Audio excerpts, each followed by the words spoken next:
average student in 2015 will pay back over $35,000 in student loans, according to the Wall Street Journal.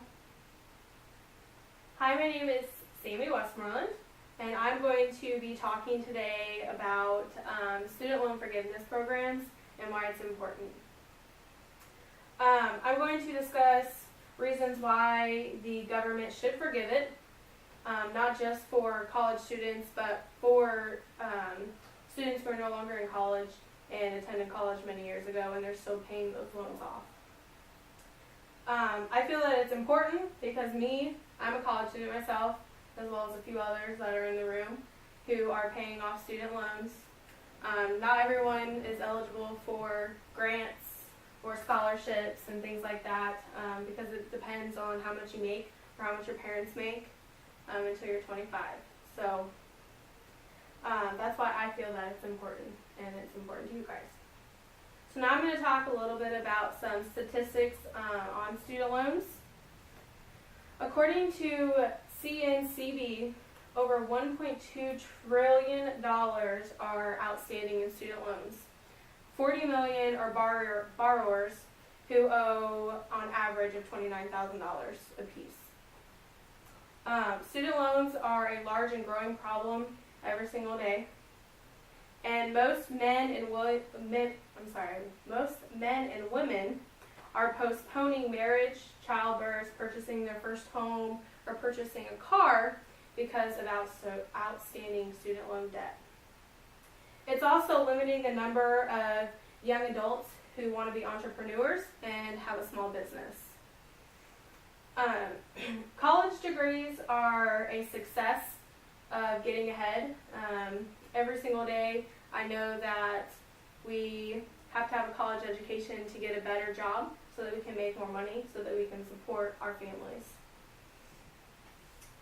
Data shows that college degrees prove that if you have a college degree that you can go further and get a better job than anyone with a high school diploma. There are several causes for the rapid increase in student loans, and that's because we Americans feel that college is important and we have to pay for it somehow, whether it's by a loan, a grant, scholarship, or any other means of income. Again, according to CNBC, a full-time worker with a bachelor's degree earned more than 60% than anyone with a high school diploma. Also, President Obama feels that college education is a big key to success. He stated that one of the crown jewels of this country, and the most important way, is to get ahead in college education.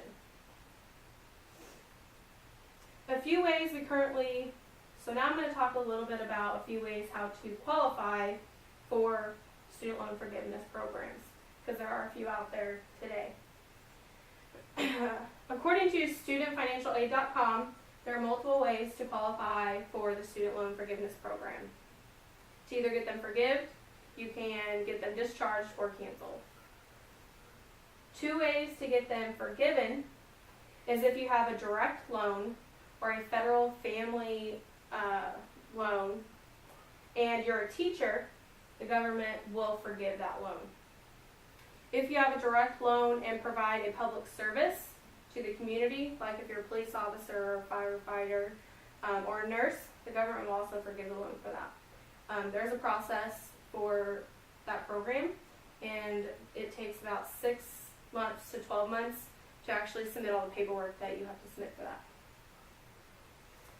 There are 7 ways that you can qualify to get your student loans discharged. If you have a direct loan and a federal family education loan, or a Perkins loan and your school was closed, or you were permanently disabled, deceased, or claimed bankruptcy, depending on which bankruptcy you claim, you can also get it discharged. If you have a direct loan, a federal family education loan, and have a false certificate of student eligibility or unauthorized payment, the government will also discharge the loan. And the last one is, if you have a Perkins loan or a Perkins loan cancellation, the government will also discharge it at that time. However, only certain people qualify for this loan, and not everyone in the U.S. qualifies. So now I'm going to talk a little bit about what you can do to help the government with student loan forgiveness program. So my first question for that is, why can't everyone qualify? Everyone works. Everyone wants to go to college. At least most people do. And most of the time that people don't go to college is because they can't pay for it. For example, I didn't go to college when I first graduated high school because I couldn't pay for it myself. And I didn't want to take out a student loan. But then I got further along in my career, and I had to.